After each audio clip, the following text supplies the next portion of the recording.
Good Friday morning, Mount Olive family and friends of Mount Olive. All you have chosen to tune in and watch these devotions. Appreciate, as I always say, appreciate each one of you for taking your time to do that. Let me share my screen with you.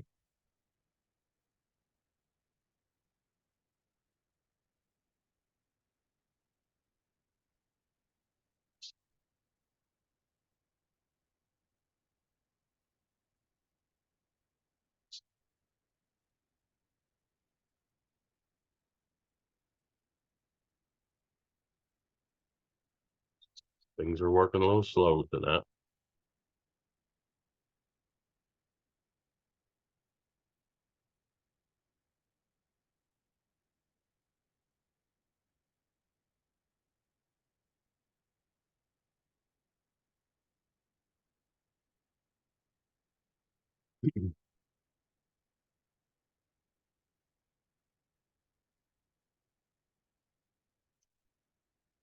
Yep, it's trying to.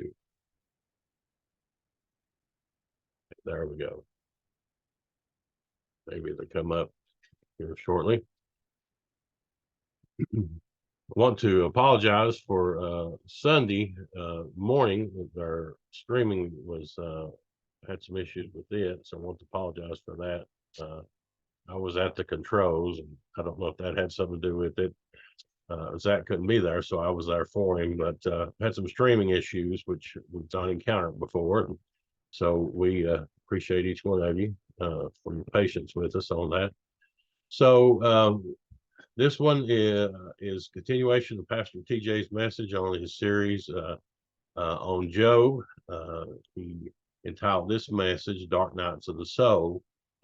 In this message, you get a chance to, if you go back and listen to it on Sunday, you get a chance to look into Job's mind and his soul after all these things had to him. So let's read some of the verses that we have. It says in Job 2:11, now when Job's three friends heard of all this evil that was come upon him, they came every one from his own place. Eliphaz the Temanite, and Bildad the Shuhite, and Zophar the Naamanite. For they had made an appointment together to come to mourn with him and to comfort him. So they had some good intentions. It says, and when they lifted up their eyes afar off and knew him not, they lifted up their voice and wept. And they rent every one his mantle and sprinkled dust upon their heads towards heaven. This was a sign they were joining in his mourning for all the things that had happened to him. Verse 13, it says, so they sat down with him upon the ground 7 days and 7 nights, and none spake a word unto him, for they saw that his grief was very great. Sometimes, it's just to be there for someone. You don't have to, say anything, but just to be there for someone helps a great deal. And in chapter 3, verse 1, it says, after this, after they had come, sat down with him, opened Job his mouth and cursed his day. And Job spake and said, let the day perish wherein I was born, and the night in which it was said, there is a man-child conceived. Verse 4 says, let that day be darkness, let not God regard it from above, neither let the light shine upon it. Let darkness and the shadow of death stain it. Let a cloud dwell upon it. Let the blackness of the day terrify it. Now, as Pastor TJ spoke in his message, the theme of the book of Job is actually two. The theme of the book of Job actually comes down to two things. Can God be trusted when things fall apart? And is God still good when things seem bad? That's something that, we all need to think about, and we all question sometimes. Job, he lost it all. He lost his wealth. He lost his children, his status, his influence, his health. He lost it all. He even lost his relationship with his wife. She had turned against him, even in his suffering, and told him to just curse God and die. And we find that in verse 2:9. It said, then said his wife unto him, dost thou retain thy integrity? Curse God and die. So she said, do you retain your goodness? We'll just go ahead and curse God and die with all this that's happened to you. Nothing. God is not blessing you. So we know little to nothing about Lot's wife. The Bible doesn't even give us her name.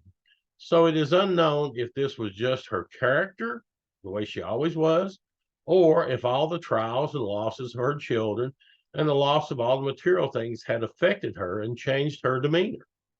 If she was a godly woman, she seems to have let that slip and fall away since she has shown no support or comfort for Job. Her non-support and hard words to Job only added to Job's troubles, but Job reminds her in verse 10 that God is all-knowing of the situation of good and bad things. Let's look at that verse. In verse 10, it says, "But he said unto her, Thou speakest as one of the foolish women speaking. What? Shall we receive good at the hand of God, and shall we not receive evil?" And all this did not Job sin with his lips. And that's a very important statement there. And these are wise words coming from a man who had lost everything. He lost it all. And they're words that all of us should remember. Jesus himself, he tries to reinforce these words when he said in Matthew 5:45, he says, "That ye may be the children of your Father which is in heaven, for he maketh his sun to rise on the evil and the good." So the sun rises on evil people and good people. And he sendeth rain on the just and the unjust. So, if we take that verse, when he talks about the rising, for he maketh his sun to rise on the evil and the good, that means, sorry to say, but, good things can happen to people, even evil people. And then he sendeth the rain on the just and the unjust. Bad things can happen to both evil people and good people. So, Jesus was just trying to tell us that things happen. Things happen to the bad, but things also happen to the good. We all live in a sin-cursed world, and we are all affected by it. Just like Job, we will face suffering, and we will face dark nights of the soul. The sooner we can grasp this, the sooner we can be ready and prepared for when it happens to us. This knowledge should not only help us to endure what's going to happen, but should allow us to be a help to our friends and others when things happen.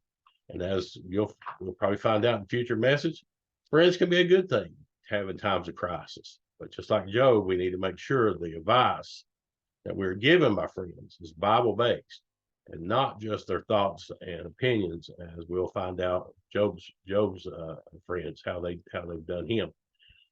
That's my devotion for Friday. Hope you've enjoyed it.